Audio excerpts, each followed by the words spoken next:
Ya, hola, hola. Bien, buenos todos que nos han quedado chévere, va a ser una mañana interesante.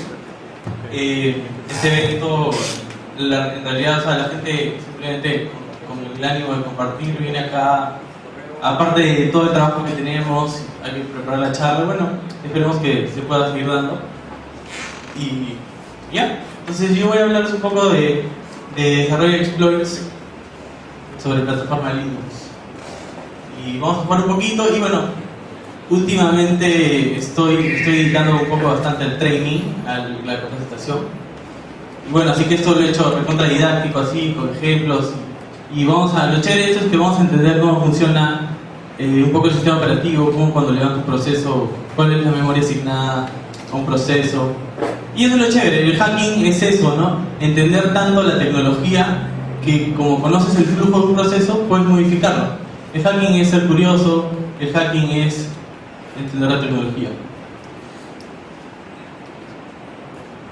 ¿Quién soy yo? Soy un geek, soy empeño, de repente es una de las cosas que más me determina mi personalidad. Soy consultor, y bueno, y como les digo, bueno, hace ya 3 años hago ethical hacking, no solo hago servicios de ethical hacking con la empresa OpenSec, bueno, diferentes entidades del gobierno, financieras, privadas, públicas, también en Ecuador, en Panamá hemos hecho trabajos.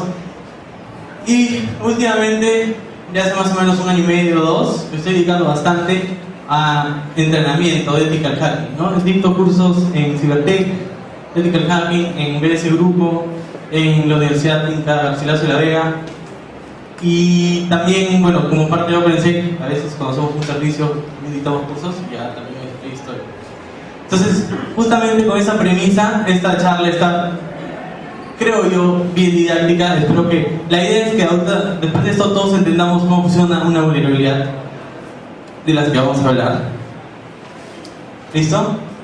Ups. Ya. A ver, primero un poco sobre esos grandes mitos respecto a Linux versus Windows y cuál es más seguro y cuál no.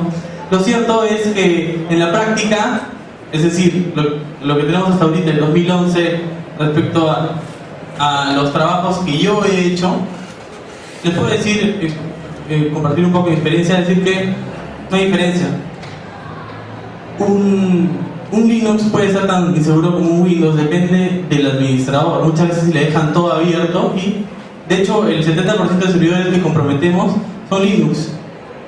Se ha hablado mucho, se sigue discutiendo. Si vas a una charla de Linux, siempre se están quejando y peleando Windows versus Linux.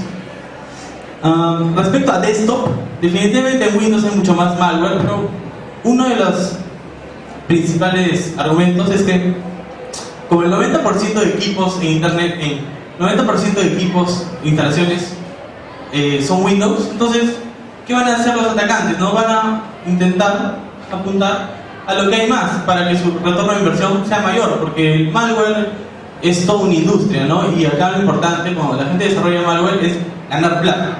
Entonces lo que quieren ellos es ganar la mayor cantidad de plata. ¿Y cómo lo van a hacer? Apuntando su malware a las aplicaciones que más hay. Pero en Linux ya se está dando, ¿no? Hace poco salió la botnet Cubebase, ¿no? Que se aprovechaba, era el programa en Java, o sea que era multiplataforma y afectaba a Linux, afectaba a macOS, al sistema operativo de Mac. Pero bueno, definitivamente yo no uso Windows, ¿no? O sea, tampoco es que confíe en Windows como para tener mi instalación de escritorio. Pero en la práctica, no necesariamente Linux es el súper seguro y Windows es el súper inseguro. Depende de la administración, es lo más importante. Lo cierto es que por más que hablemos de Windows versus Linux, en los dos se tienen las mismas vulnerabilidades.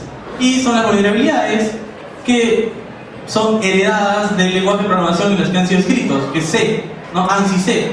En ANSI C se tienen muchas vulnerabilidades, sobre todo respecto al manejo de memoria, ¿no? Ustedes saben, los que han programado en C, el manejo de punteros, es muy peligroso el manejo de punteros, ¿no? Cuando uno utiliza un puntero, lo libera la memoria, pero ese puntero sigue siendo referencia a ese espacio de memoria, un atacante puede aprovecharse de eso y meter código malicioso en ese espacio de memoria para luego ser referenciado y cambiar el flujo de información del proceso.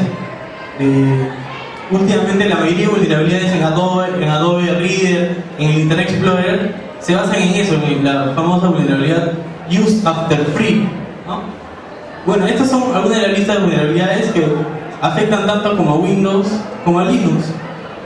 Y en realidad las vulnerabilidades en Windows y Linux son las mismas, ¿no? Bueno, esta es una página interesante donde hay una teoría bastante interesante sobre lo que es vulnerabilidades. Y bueno, si la pueden leer, es algo interesante, nos habla básicamente cómo es que se da una vulnerabilidad respecto al uso de la memoria. Es muy chévere, se los recomiendo. Y algo interesante es que algunos dicen, bueno, vulnerabilidades de Windows versus vulnerabilidades de Linux. Muchas veces en Linux se ven muchísimas vulnerabilidades del kernel, ¿no?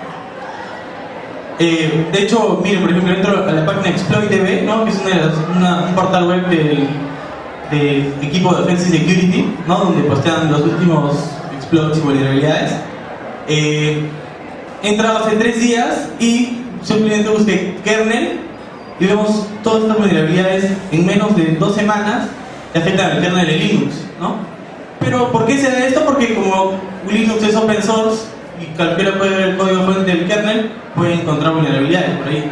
De hecho, en algún momento hubo un filtrado del código fuente de Windows, ¿no? Microsoft le vendió una versión de Windows a China y el gobierno chino quería que el código sea abierto, querían poder ver el código para asegurarse que no había backdoors ni nada.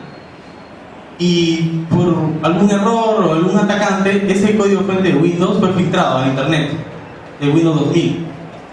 Y luego en unas semanas se encontraron full vulnerabilidades en el kernel de Windows porque se podía ver el código fuente, ¿no? Es mucho más fácil encontrar lo que se llama una evaluación white box, ¿no? Cuando yo puedo encontrar vulnerabilidades viendo el código fuente y black box es haciendo debugging al binario, que es lo que vamos a hacer hoy día. Y bueno, el kernel de Linux, el núcleo es un núcleo monolítico y es híbrido, así que todo el kernel está trabajando en espacio de memoria reservado, o sea, en el famoso anillo cero. Es decir, que si alguien encuentra una vulnerabilidad para el kernel, va a conseguir root así de fácil, ¿no? Pero bueno, entonces, si alguien nos pregunta cuáles son las mayores diferencias entre vulnerabilidades que afectan a Windows y a Linux, normalmente en Linux vamos a ver muchísimas vulnerabilidades del kernel, porque justamente la naturaleza open source del código, pero no porque Linux sea más inseguro respecto a su kernel. Entonces, dentro de las varias vulnerabilidades que afectan a Linux y a Windows, yo me voy a basar en la más conocida, de la que más se habla, de la que más literatura van a encontrar, que es el buffer overflow, pero yo lo voy a hacer de una manera distinta, con ejemplos. Vamos a poner un programa vulnerable local y luego un programa vulnerable remoto. Vamos a hacer el debugging, vamos a encontrar el EIP y vamos a crear un exploit para aprovecharnos de la vulnerabilidad y que me dé una shell reversa y unir el servidor.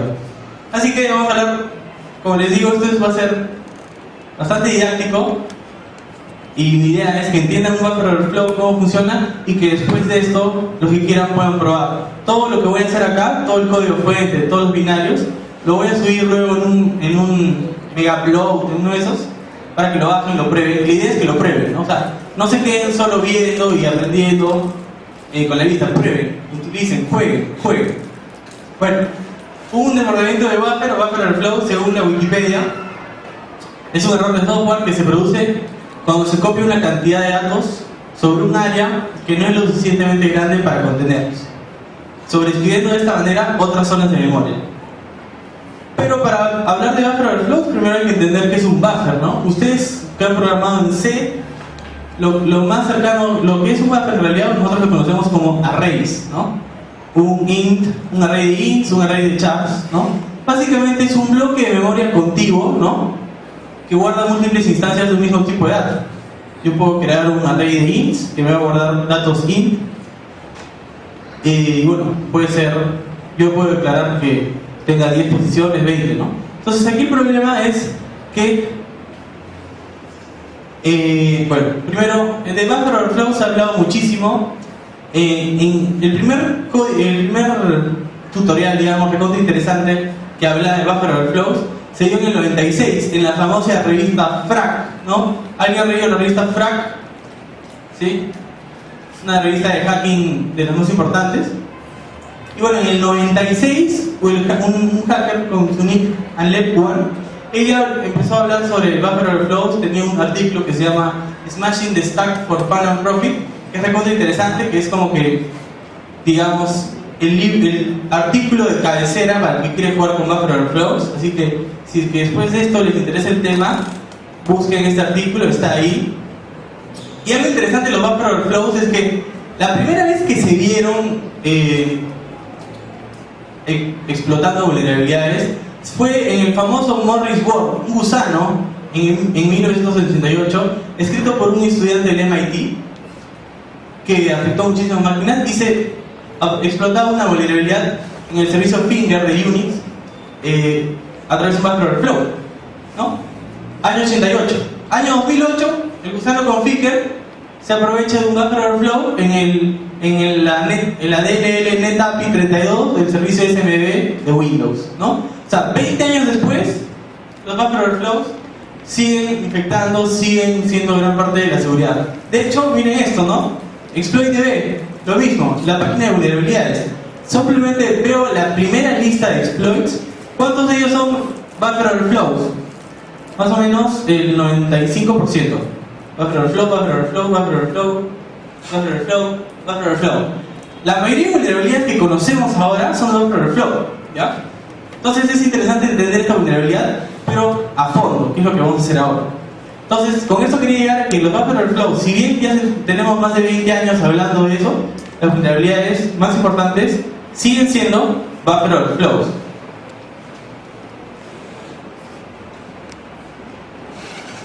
Ok, este podría ser un ejemplo de un buffer overflow, ¿no? Miren, yo creo un buffer de charts de 5 posiciones y además creo otro buffer, esta vez tiene 20 con todos estos números, y simplemente copio el contenido de STL en buff, ¿verdad? Pero buff tiene reservado el espacio de memoria solo para 5 posiciones. ¿Qué va a ocurrir acá, no? Vamos a verlo funcionando.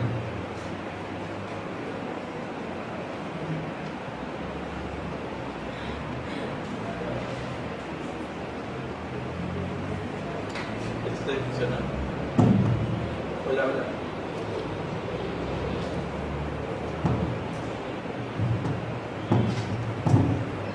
Ya, ponemos. Ya más práctico. Acá. Entonces, voy a jalar mi shell para acá.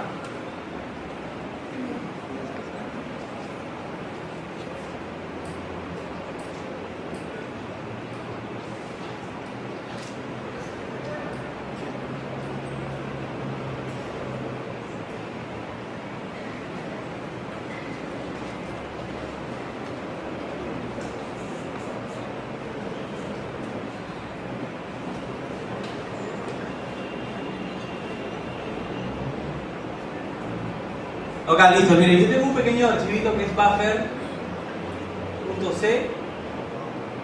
No, este no es. Ok, es lo que les decía, ¿no? El mismo, ¿no? Tiene un buffer de 12, armo otro buffer de 20 y copio lo del 20 en el 12. ¿Qué va a pasar? ¿Qué creen va a ocurrir?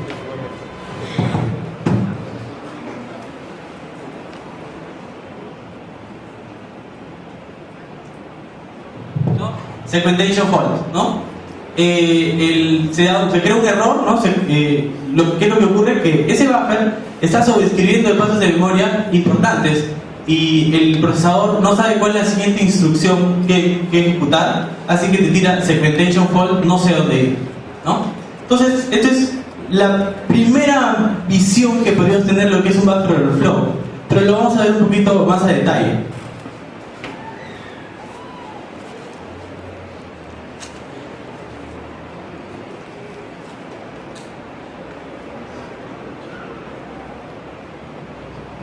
¿Ok? Y para verlo más a detalle, tenemos que entender un tema interesante que es la pila del sistema operativo. Los que estudian informática, los sistemas, definitivamente cuando han visto estructuras de datos han visto que es la pila, ¿no? La pila es una estructura de datos bastante utilizada en ciencias de la computación, que podríamos hacer una alusión a una pila de platos, ¿no? Mientras yo pongo una pila de platos, solo es un tipo de estructura llamado LIFO, Last In, First Out. Porque el último objeto que yo pongo es el primero el que saco. Igual que la pila de platos, ¿no? Yo voy apilando y el último plato es el primer plato que saco es el último que he puesto. ¿Ok?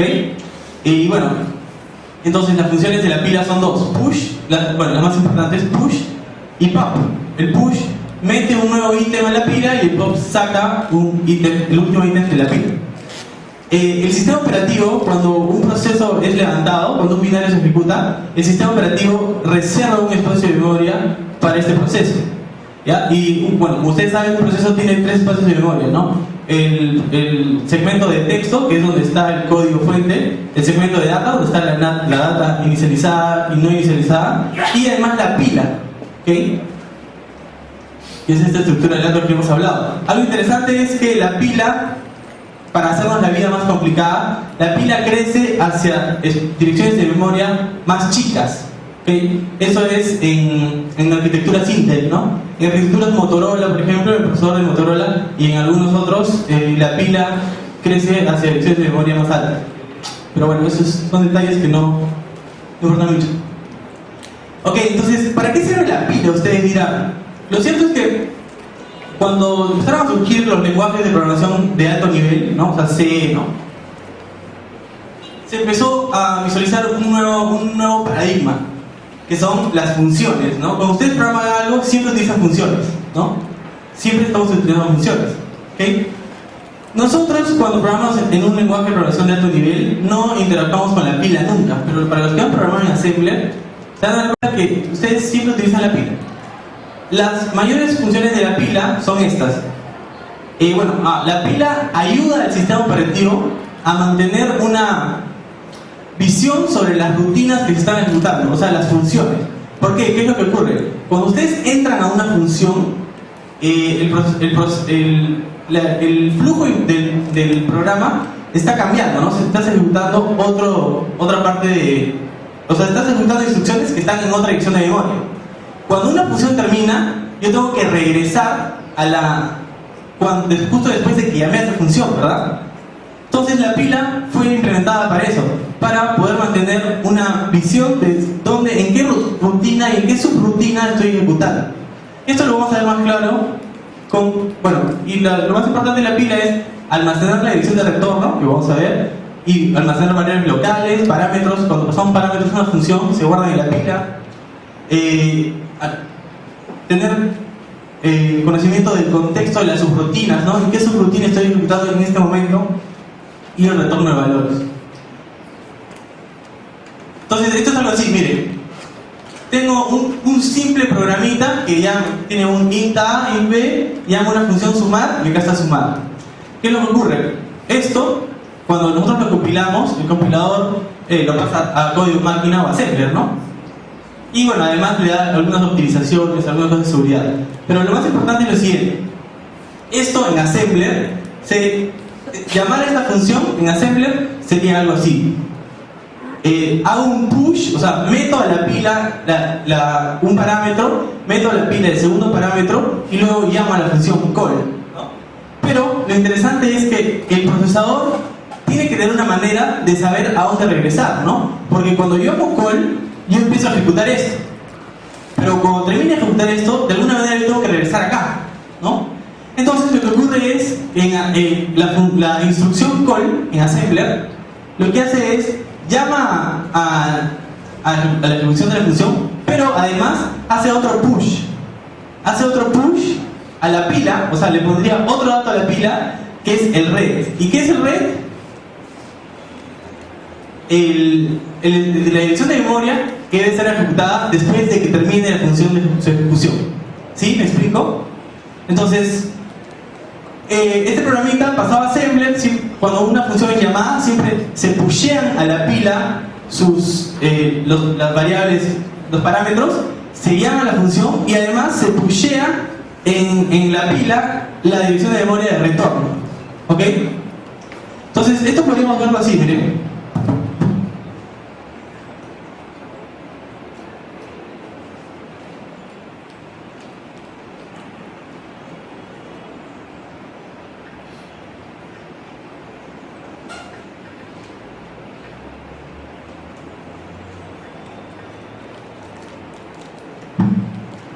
Ok, yo tengo un programita que se llama stack.c, que es exactamente lo que yo acabo de hacer, ¿no? Simplemente un int que llama una función. Entonces vamos a ver cómo el compilador me muestra esto en assembler.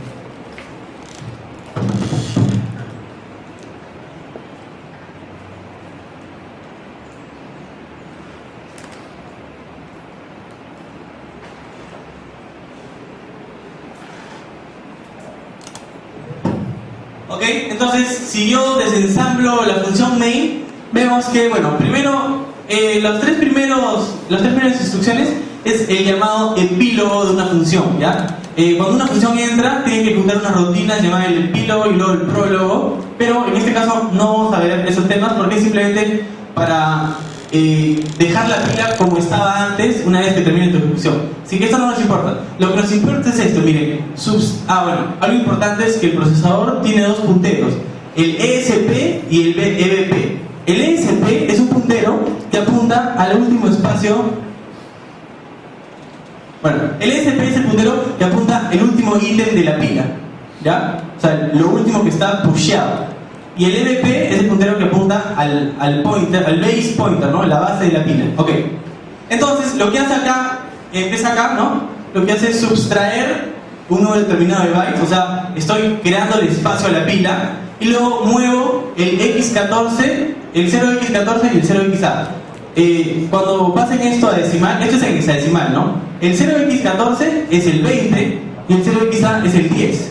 Entonces se dan cuenta cómo el compilador está pusheando la variable 20, pusheando la variable 10 y luego hace un call, bueno, además algunos movimientos por ahí, lo copia y lee a X, pero lo importante es que pushea los parámetros a la pila y luego llama un call, ¿no?, a la función sumar, ¿no? Entonces va poniendo datos en la pila y luego llama a la función.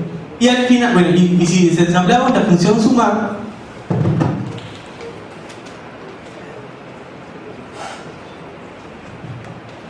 vemos que es la función sumar, o sea, acá está haciendo la suma, pero al final siempre se llama el ret, ¿no?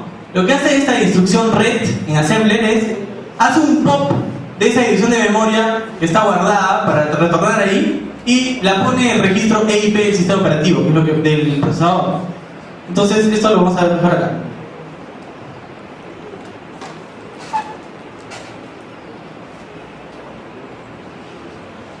Ok, esto es lo más importante, miren.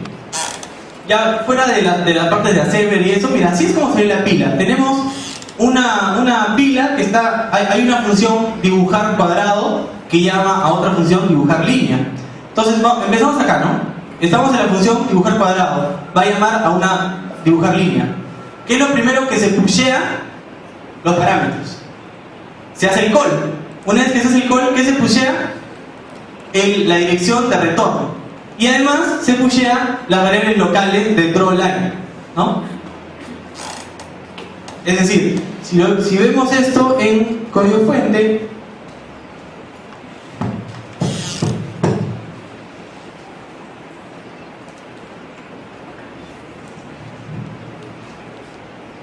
ok, entonces cuando yo llamo a esta función sumar, se están pusheando estos dos valores.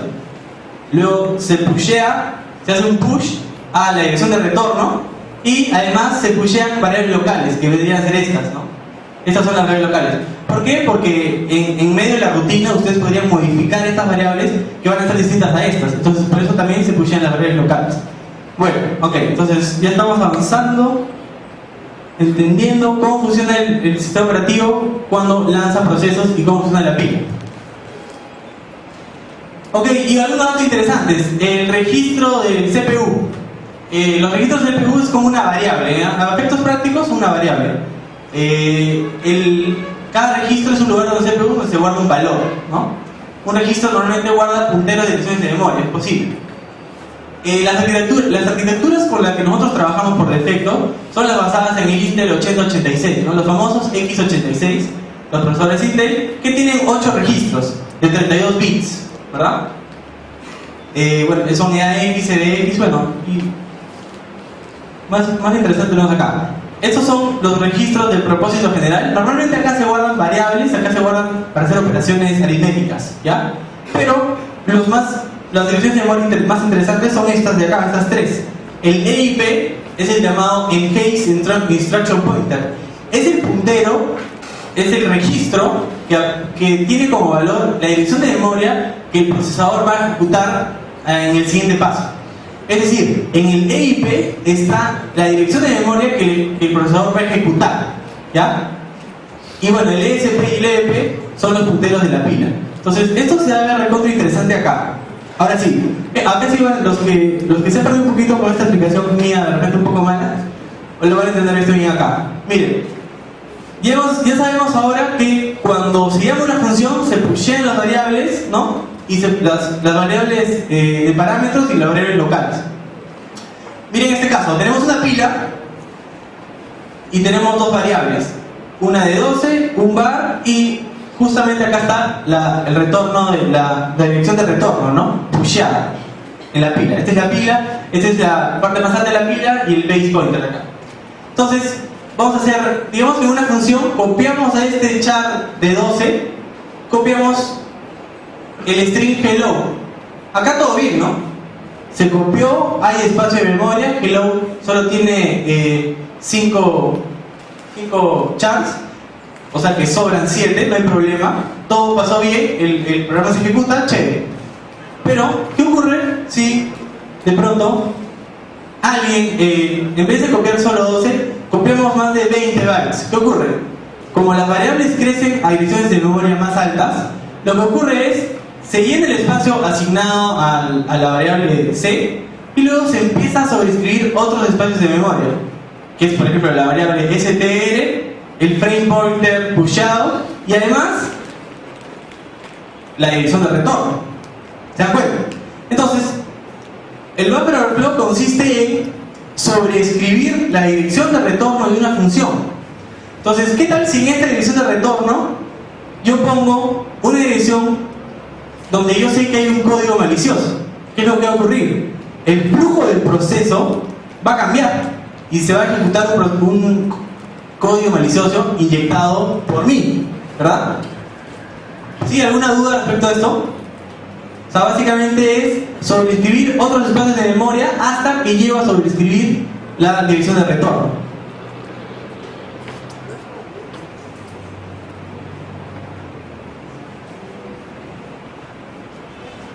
Ok, entonces hacemos un paréntesis un ratito y ¿cómo se descubren fallos? Para algunos, un simple crash, ¿no? Cuando el programa te dice he crashado, hay un problema, o un segmentation fault, para algunos es simplemente un problema, ¿no? O sea, pero para otras personas que están buscando vulnerabilidades es un fallo, es un posible fallo. En la actualidad se ha hecho muy extendido el uso de phasers. Hay una técnica que se llama el fuzzing o fuzzing, recontra interesante, y bueno, la vamos a tocar un poquito.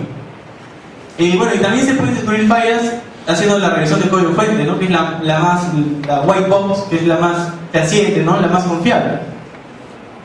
¿Cómo también descubro fallos? Sometiendo aplicaciones de prueba de intrusión y bueno, a veces simplemente utilizando el sistema, jugando con las funcionalidades, podría encontrarme con un fallo y encontrar una vulnerabilidad. Entonces ahora esto lo vamos a ver más. Ok, el fuzzing se llama a las técnicas de testeo de software, ¿no? Se podría decir que es software testing, capaces de generar y enviar datos secuenciales o aleatorios hacia los puntos de entrada de una aplicación, con el objeto de detectar errores. O sea, es decir, el fuzzing en buen cristiano es mandar datos basura a las entradas de información de la aplicación y ver qué pasa, ver cómo es que responde la aplicación, ¿no? Entonces los fuzzers pueden ser utilizados tanto para protocolos de red, ¿no? Un servicio FTP, un servicio web, o incluso formatos de archivos, ¿no? ¿Cómo creen que ustedes que encuentran las vulnerabilidades para el Office, para el Adobe, ¿no? Simplemente creo un PDF medio extraño con un fuzzing, ¿no? Con las cabeceras cambiadas, con bytes y demás, y ver cómo reacciona el Adobe Reader, cómo reacciona el lector del PDF. Eso es fácil se puede hacer a protocolos de red, tanto como a formatos de archivos, a sistemas de ficheros, cualquier cosa. El fuzzing más o menos funciona así, ¿no? Primero obtengo los datos que le voy a pasar a la aplicación, se los envío y analizo el resultado, ¿no? ¿Y qué es lo que voy a buscar? Algún tipo de error, algún tipo de mal funcionamiento del proceso. Por ejemplo, miren una demostración de fuzzing. Este fácil lo voy a hacer a mano nomás. Yo tengo un programita que se llama SmashMe. SmashMe recibe una entrada y simplemente no hace nada más. ¿Okay? Entonces le voy pasando más. Esto es lo que quería un phaser, ¿no? Un phaser que simplemente va pasándole más datos, más bytes y ver qué pasa. Entonces le voy pasando más bytes, y en teoría en algún momento debería dejar de funcionar. Si es que va todo bien. Ahí está, ¿no? Ahí está. Entonces, estamos dando cuenta que de alguna manera este programita SmashMe está recibiendo mis datos y en algún punto yo estoy sobreescribiendo espacios de memoria de otras variables y el procesador, como he sobrescrito el famoso EIP, ¿no? O la dirección de retorno, he sobrescrito la dirección de retorno ¿con qué? Con una E. Entonces el procesador, cuando quiere ejecutar la dirección de memoria que está llena de E's, eso no existe. Entonces dice, no sé dónde está eso. Segmentation fault. Y esto se ve mejor así, miren. Vamos a hacer un debugging a este proceso y ver qué hay en los registros cuando mando este string.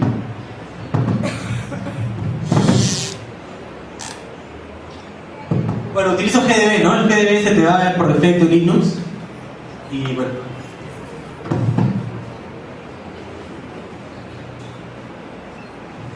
Ok, entonces lo que voy a hacer es mandarle, no sé, 120 As al programa.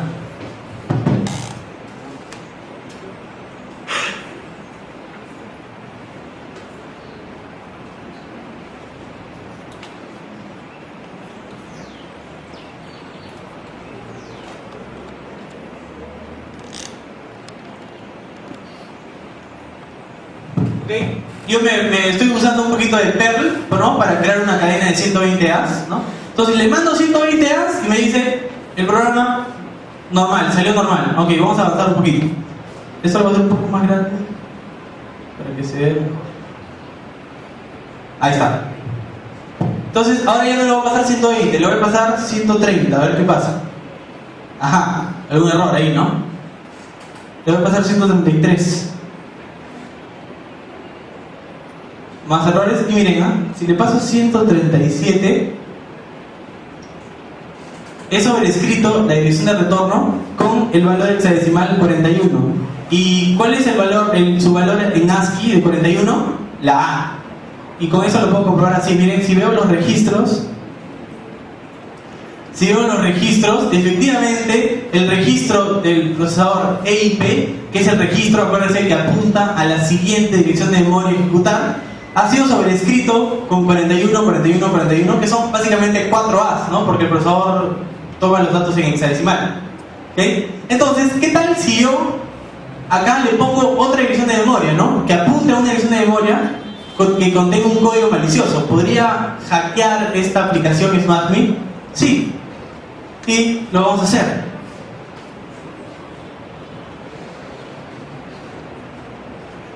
Ok, entonces, primero para recapitular todo, ¿cómo voy a explotar? Primero, como ya controlo el registro EIP, que es ese red, yo puedo controlar cuál es la siguiente dirección de memoria que el procesador va a ejecutar. Entonces, lo que hago es ingresar un código, meter código malicioso como parte del buffer, ¿no? Que es el llamado shellcode, ¿no? De hecho, todos han escuchado que es una shellcode. Y luego sobrescribo el EIP apuntando a la dirección de memoria que haga referencia al código malicioso. Es decir, meto código malicioso y el EIP lo sobrescribo para que apunte a la dirección de memoria de ese código malicioso para que sea ejecutado por el procesador. ¿Qué es la shellcode? Para los que no saben, la shellcode es básicamente un conjunto de órdenes programadas, generalmente en el lenguaje ensamblador, pero también pueden escribirlo en C y luego compilarlo y sacar sus opcodes, ¿no? Su assembler, y trasladadas a opcodes, ¿no? Los famosos opcodes, que suelen ser inyectados en la pila para luego ser ejecutados. O sea, la shellcode viene, su nombre viene código de shell, o sea, porque normalmente lo que nosotros queremos obtener de una explotación es una shell en la víctima, por eso se llama shellcode. ¿Okay? Entonces, por ejemplo,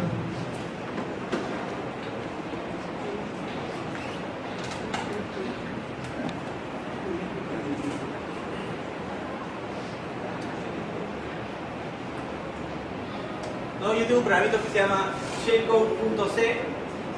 Hola. Y bueno, este programita lo que hace es ejecutar una shell, ¿no? Entonces, ¿qué tal si lo compilo? Compilo el programa, le saco sus valores de assembler, los opcodes, y en hexadecimal se lo meto a la... Gracias. Hola. Ya, perfecto.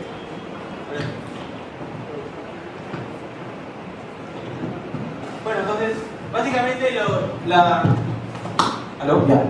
La shellcode es un código en hexadecimal un código malicioso, que me da una shell, ¿no? Entonces no voy a entrar en detalles sobre la shellcode, googleé y continuamos. Ya.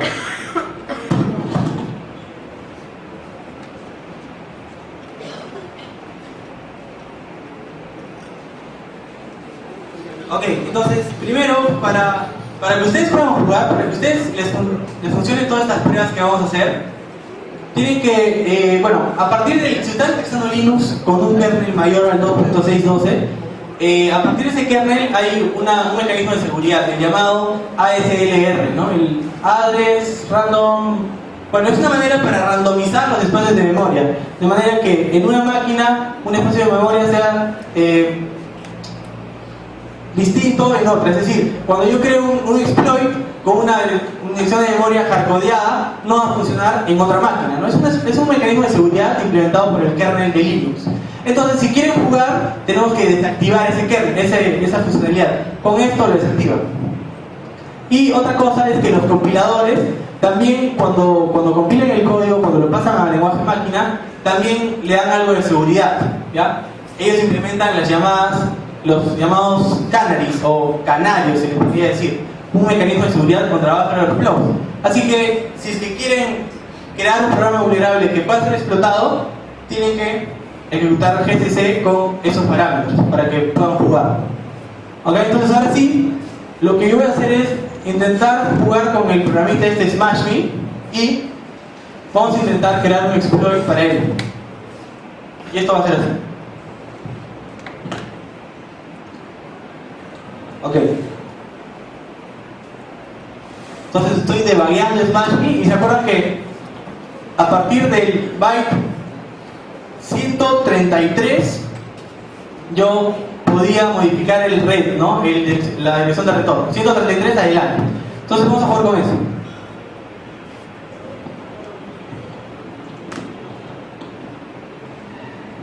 Listo. Entonces, una vez más lo voy a correr y le voy a pasar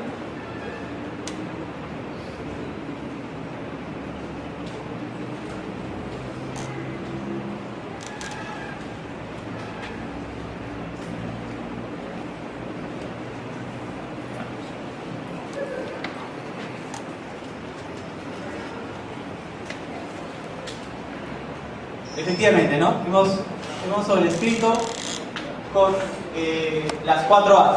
Entonces ahora voy a ir jugando. Ahora sí, yo tengo una shellcode ya creada que es una shellcode que me da una shell, ¿no? Para hacerlo más trivial, más redundante. Entonces, miren,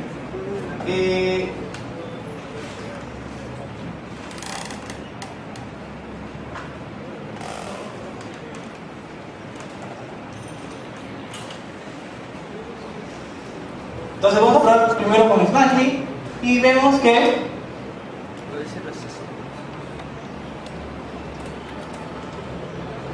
estamos viendo que primero, a partir del byte 133 modificamos el EIP. Entonces lo que yo voy a hacer es meter esta shellcode. Este shellcode, como ven, está en hexadecimal, no es simplemente una shellcode que me da una shell en el sistema, que ejecuta una shell. ¿Listo?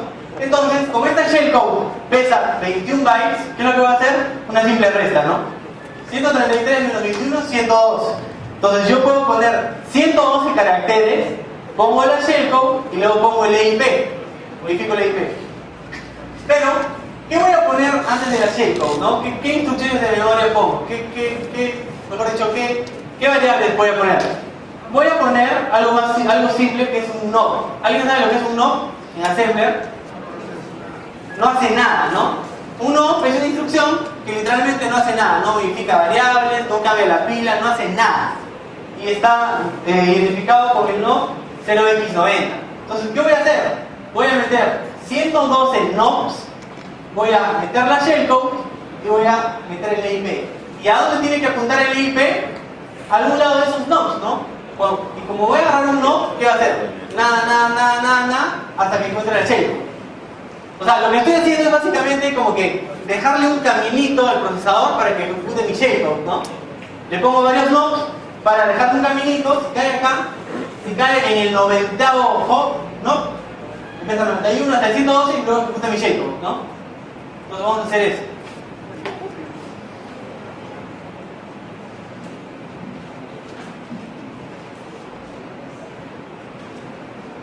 Ok, entonces luego yo ya tengo acá mi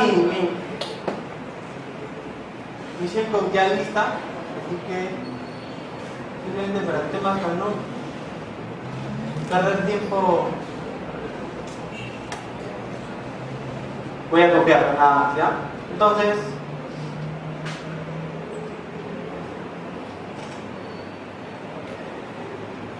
listo. ¿Sí ven qué es lo que tengo acá? Estoy metiendo, como les decía, 112 NOPs, ¿no? Luego meto la shellcode, eso lo voy a poner un poquito más arriba, ¿no? Acá está, ¿no? Ahora se ve más arriba. ¿Qué le meto? 112 NOPs, ya, para que el procesador no haga nada. Luego le meto la shellcode de 21 bytes y luego le meto 4 bits para comprobar que efectivamente estos son los bits que modifican el EIP.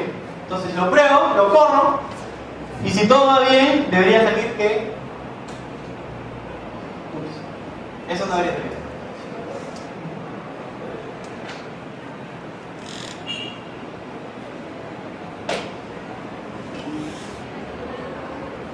Ahí está, ¿no? Entonces, bueno, el valor hexadecimal de la B minúscula es 62. Si le pongo B mayúscula o A mayúscula va a ser distinto, ¿no? Va a ser acá 41, ¿no? ¿Se dan cuenta, no? Esos bytes son los que están modificando el EIP. Esos 4 últimos bytes modifican el EIP. ¿Se dan cuenta? ¿No? Antes era 41, ahora 42 porque es B mayúscula, ¿no?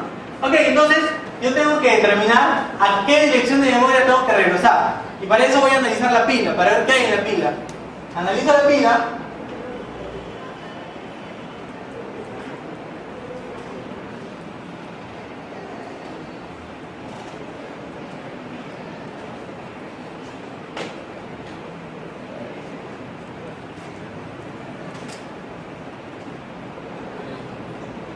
Esto se va a ver mejor.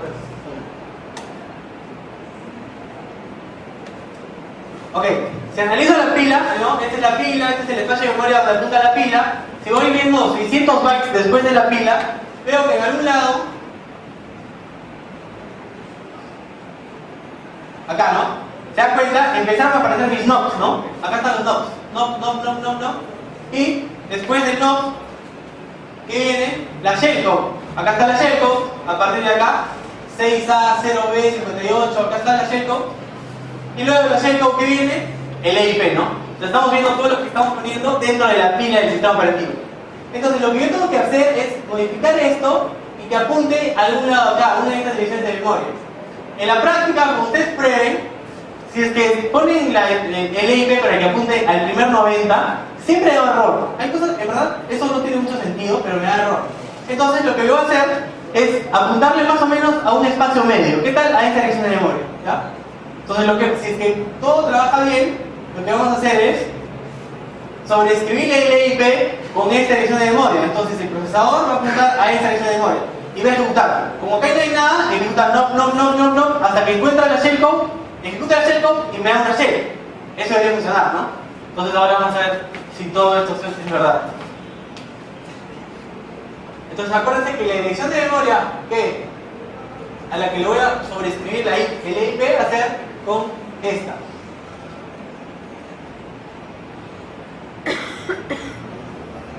¿Ok? Y va a ser así. Lo tengo que poner en hexadecimal, así que le ponemos sus. ¿Listo? Y algo importante. Los procesadores tienen una cualidad llamada el Indianness, ¿no? El Indianness es la manera como un procesador toma los datos.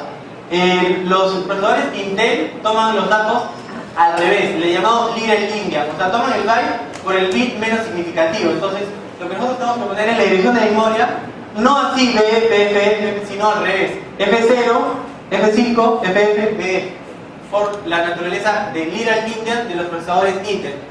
Ok, entonces lo voy a poner al revés. Si ven acá, le voy a poner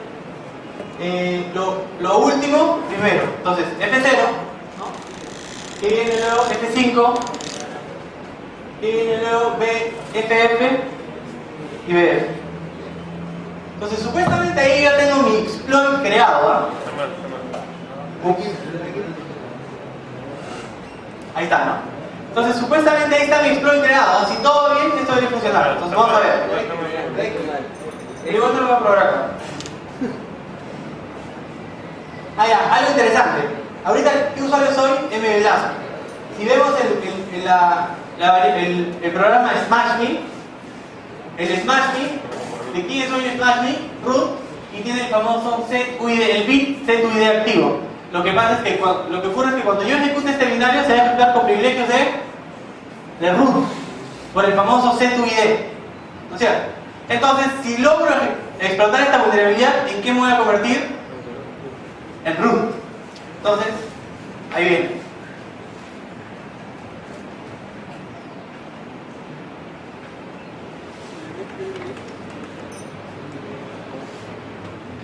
Ok, entonces ya hago SmashMe y le paso como parámetro los 90, los 112 nodes, le paso la shellcode y le paso la dirección de memoria. ¿Esto debería funcionar? A ver, vamos a ver.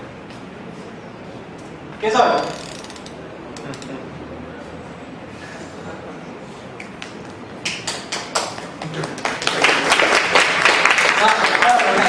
Ya, entonces veo que esto es una vulnerabilidad para overflow, ¿no? Como yo modifico el flujo del proceso de un programa y le meto mi propio código malicioso, lo ejecuto y ¡pam! Soy root, ¿no?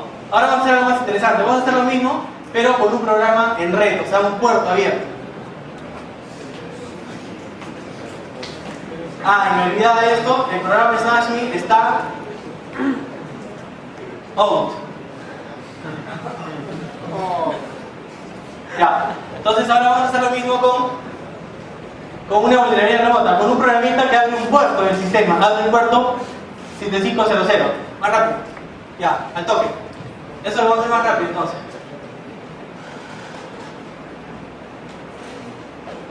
Bueno, les hago que ya no quiero hacer root. Ok, entonces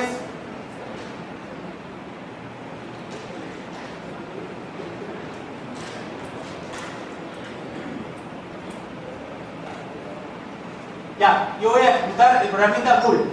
¿Qué hace el programita bull? Lo que hace es abrir un puerto, el puerto 7500 en mi máquina. Miren, start AM 500.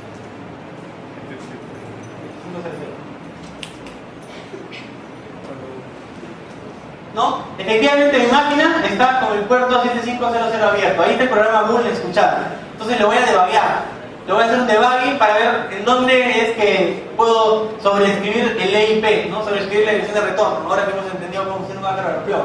Entonces voy a ejecutar el programita bull, listo. Y lo que yo tengo acá es un phaser. ¿Se acuerdan que vimos que era un phaser? Un phaser, esto lo voy a cambiar de color para que se vea.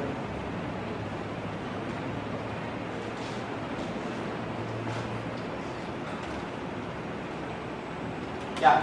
¿Qué es un phaser? Un phaser es un programita que simplemente le va a mandar a mi IP, ¿no? Mi propia máquina, el puerto 7500, le va a empezar a mandar bytes. Primero le va a mandar 30 y luego le suma 50 A y se lo envía de nuevo.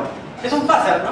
Entonces vamos a empezar a mandarle basura hasta ver en qué momento crashea el programa. Entonces se lo voy a mandar. Como vemos acá, bull está corriendo. Entonces simplemente voy a llamar a... Bueno, esto está en Python, no es una cosa simple. Python es un lenguaje interpretado, identado, de cosa interesante.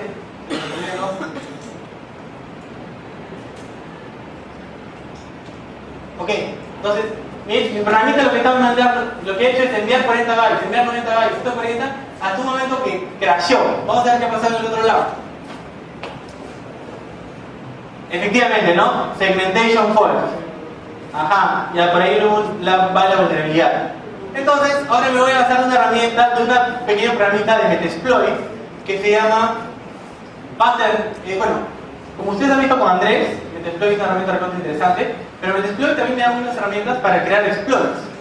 Entonces, acá tengo un problema, ¿no? Yo tengo que buscar de alguna manera cuál es el número de byte exacto que sobrescribe el EIP, ¿no? Tengo ese problema.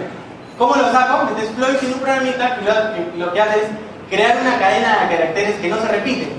De manera que cuando yo sobrescribo el EIP, busco en qué posición está lo que sobrescrito y voy a determinar a través de en qué byte estoy sobrescribiendo el EIP, ¿no? Entonces vamos a hacerlo y voy a apurar.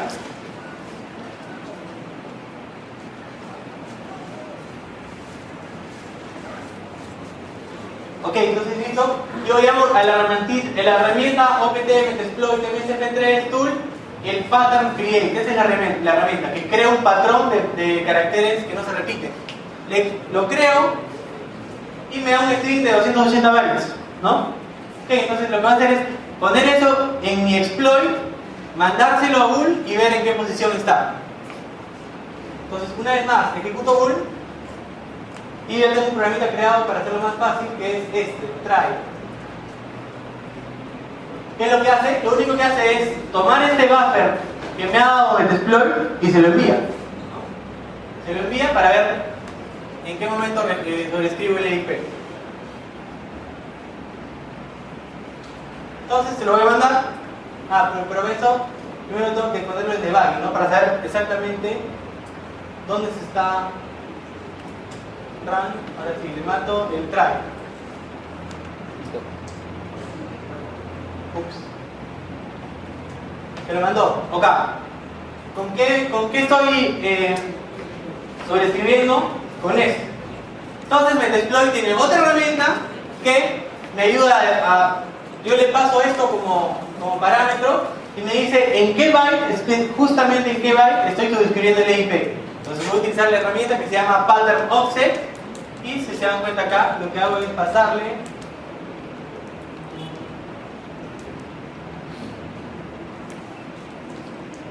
le paso justamente lo que el EIP me había dado, ¿no? Justo esto, se lo paso acá y Metasploit me dice, ok, a partir del byte 268 estás sobrescribiendo el EIP. Listo, ya sabemos. Entonces, ok, pero una prueba más. Voy a correr de nuevo y tengo otro programita que se llama try2.py. ¿Qué es lo que hace try2.py? Voy a confirmar lo que me ha dicho Metasploit. Le voy a pasar 268 A's, le voy a pasar 4 B's y le voy a pasar 40 C's para ver que efectivamente el EIP sea sobrescrito con esas 4 B's, ¿no? A partir del byte 269. Entonces vamos a confirmar eso. Entonces le mando Python try2.py. Efectivamente, las 4 B's en hexadecimal son 42, ¿verdad? Ok, y voy a analizar la pila para ver qué es lo que hay. Si se dan cuenta, efectivamente en el EIP tengo el 42, pero algo interesante, quiero ver qué hay en el ESP. ¿Se acuerdan que el ESP es el stack pointer, el puntero que apunta a la última posición de la pila? Entonces, voy a poner X, 600X, ESP. Si se dan cuenta, el ESP, como vieron acá, está apuntando a qué dirección de memoria, a esta. ¿Y qué hay ahí? Las Cs, ¿no es cierto? Entonces, ¿qué estamos determinando? Que yo estoy en el ESP, puedo poner mi shellcode, ¿no? Voy a poner mi shellcode en el ESP, dado que controla esta dirección de memoria. Entonces, ya no voy a buscar una dirección hardcodeada, sino tengo que buscar una instrucción en alguna parte que haga un jump ESP, o sea, que salte a esta dirección de memoria, que acá va a estar mi shellcode, ¿no? Que en este caso tengo 1.43. Entonces todo esto se resume así, ¿no? Tengo 268 bytes, le paso el EIP y le paso el shellcode, ¿no? El shellcode ahora, como vamos a explotar a una vulnerabilidad remota, es lo que quiero, no quiero una shell, ¿no? Porque es remoto. Lo que quiero es una conexión reversa. Es decir, me toca un shellcode de manera que cuando la máquina víctima lo ejecute, genere un proceso que se conecte a un puerto del atacante, una conexión reversa, una shell reversa, ¿no? La víctima se conecta a mí. Entonces para eso voy a utilizar otra herramienta de Metasploit que se llama MSF Payload, que me hace toda la magia de crear el payload en hexadecimal. Ok. Y lo importante, ¿a dónde tiene que apuntar EIP? Tiene que apuntar a la extensión jump ESP. ¿Por qué? Porque sabemos que en ESP está nuestra shellcode. Listo.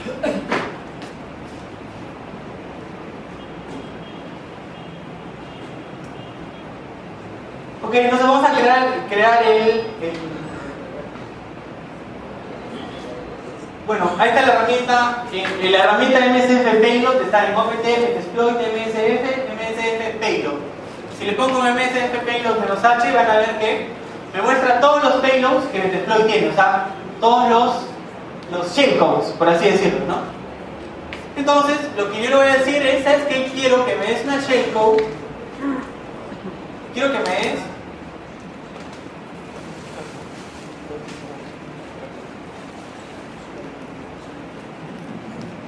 esta shellcode. ¿Cómo se llama el payload? Linux x86 reverse shell, ¿no? Entonces lo que digo a Metasploit es que me vas a dar un payload, una shell reversa. Le mando el S para que me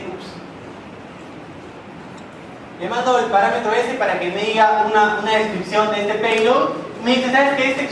Este payload recibe dos variables, lhost y lport. El lhost es el local host, o sea, yo le tengo que decir la IP a la que se va a conectar la víctima, ¿no? Entonces, ya ahora dado que ya sé cuáles son las variables que recibe, lo que voy a hacer es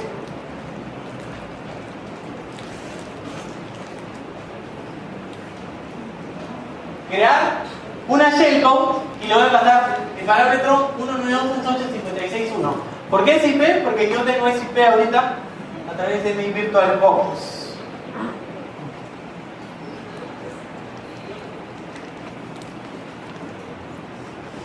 Acá está, ¿no?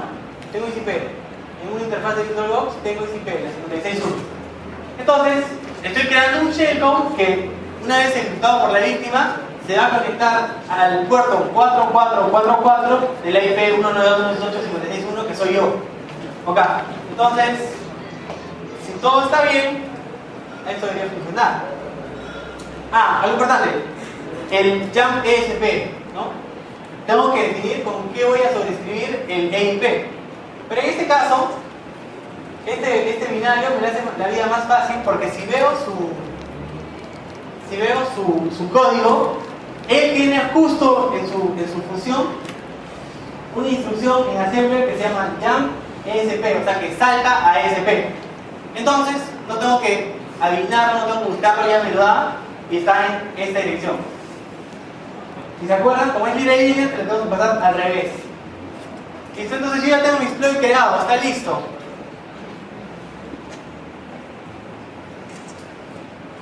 Ahí está el exploit, miren. El exploit, ¿qué es lo que hace? Envía 268 A's, le añade la shellcode, que es esta, que el exploit me ha creado, ¿no? Es una conexión reversa en el puerto 4444. Y se lo envía y dice exploitation done. Have a nice day. Okay. Y la dirección de memoria es el jump ESP, ¿no? Que vimos antes. Entonces para esto yo voy a usar una máquina virtual con Debian para atacar a Debian.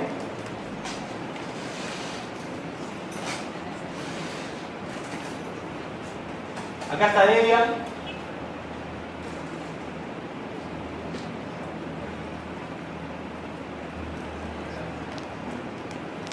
Si vemos la IP de Debian, ¿cuál es? 56101. ¿Listo? Y si escaneo bueno, primero voy a correr el programita.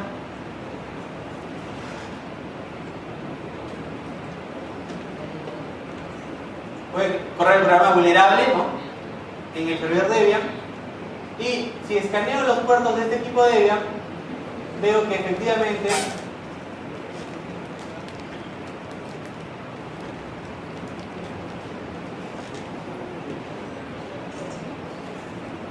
El puerto está full. Ejército.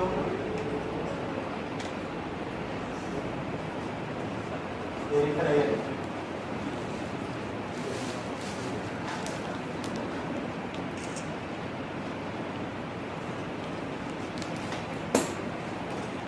Ahí está, ¿no? En el DB está abierto el puerto 7500. ¿Estás escuchando, no? Ok, entonces ya tengo mi exploit creado. Ya está todo listo. Ya sé cuál es el IP. ¿Qué es lo que voy a hacer? Voy a poner a mi máquina a escuchar en el puerto 4444. Para eso que utilizo el famoso netcat, ¿no? Un netcat es un programita que permite jugar con conexiones TCP y lo que voy a hacer es abrir un puerto en mi máquina para que espere la conexión de la víctima cuando ella se conecte a mí. Entonces, escucho, modifico el exploit para que apunte al 56101 y ya está. Ok, eso tiene que funcionar, ¿eh? Entonces ahora lo voy a poner en dos. Lo voy a poner en dos shells para que se vea más bacán.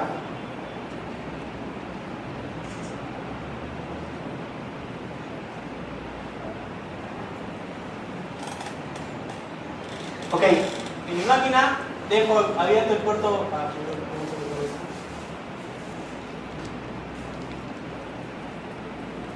Ok, en mi máquina dejo abierto el puerto 4444 y ahora desde acá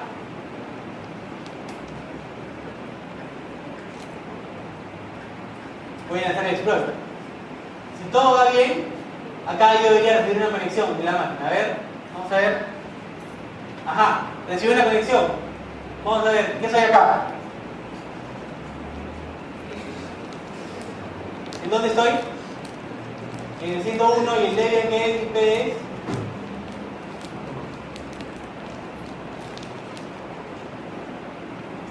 es el 101. Y si buscamos el flag,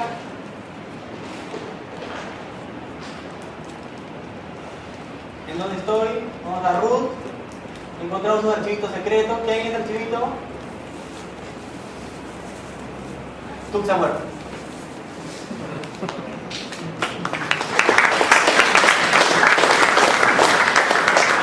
¿Qué pasó? Out. Ya está. Entonces hemos hecho background flows y bueno, hemos escrito un exploit desde cero, ¿no? ¿Algunos links de interés? Google.com, de hecho ahí todo lo que han aprendido los editores de IDEA han aprendido desde Google. Si quieren hacer pruebas, shellstorm.org, hay full previstas, full retos. Definitivamente tienen que leer el artículo de Smashing Stack for Random Profit. Y bueno, otra vez Google.com porque de ahí se aprende todo. Eso es todo. Gracias.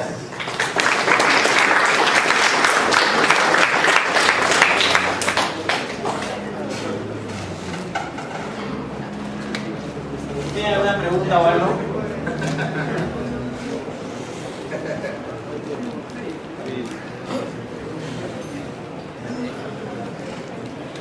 ¿Alguien tiene una pregunta? En caso de que no desactivemos esa placa en el kernel, o sea, o utilicemos un kernel sin haberle hecho esa modificación, Claro, la vulnerabilidad no va a funcionar. O sea, se podría decir que Linux ya no está vulnerable a este tipo de vulnerabilidades.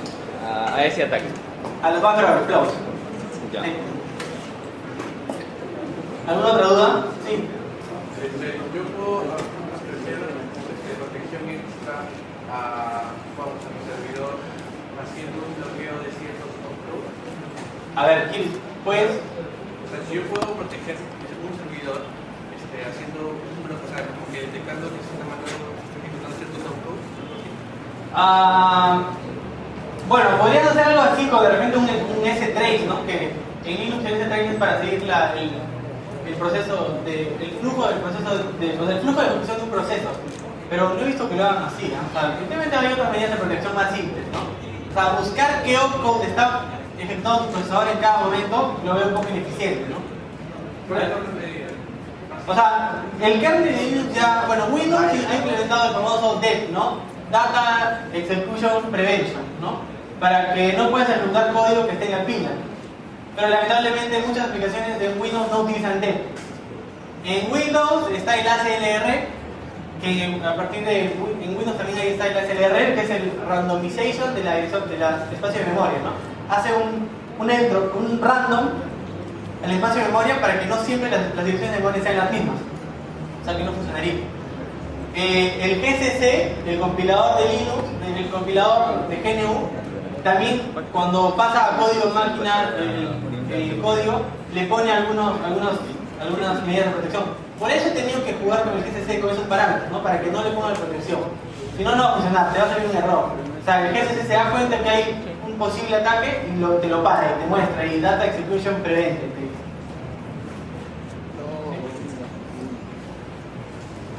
Ok, no se olviden, no quiero quedar, termino con esta frase, ¿no? El hacking no es algo que yo les digo, ok, hoy día voy a aprender hacking, ¿no? Eso no funciona así. Mientras ustedes van hackeando, van aprendiendo. Hacking es experimentar, hacking es probar. Hacking es un estilo de vida. Gracias.